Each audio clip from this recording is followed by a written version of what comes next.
I'm potting up this rosemary seedling from one of these paper cups that I did not punch a drainage hole in them because I've been dancing with them at dance parties, and I don't want the dirt and water to drip out on the dance floor.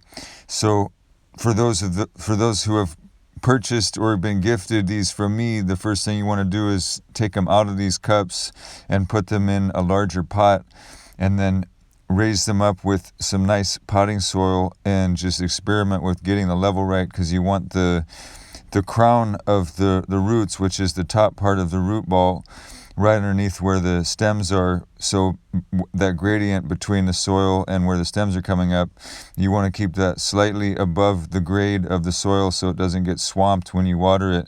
And then you want to keep about at least an inch from the top, so that when you water it, it doesn't run off the top. You don't want to pack the soil in all the way to the top. So it's depressed in slightly at the soil level, and then the top of the roots are extending above the soil level just a little bit there. So now you see when I put the water in, it doesn't swamp the top of the roots and it doesn't overflow out the side of the pot. And then I'm going to do what's called the finger test.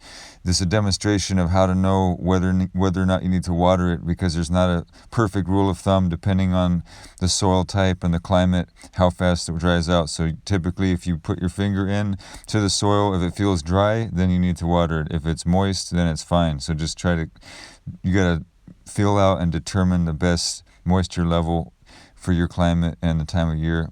And then if you don't have a pot and you just got one of these from me, then by all means, first thing you got to do is puncture a hole in the base of these paper cups, and so that when you start watering it, it's not going to get swamped in the bottom and drown the roots. It'll kill it. So I'm also going to press down a little bit on this in the cup to get that bit of space for watering.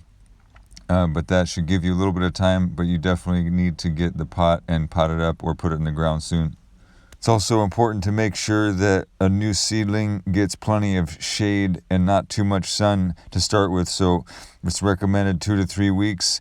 If you have something like shade cloth or just an area where you can keep it in the shade, if you gradually expose it to sun, not everybody has time to do it like this, but it is advisable. But if not, just give it some time in the shade and then move it out in the sun after it's established.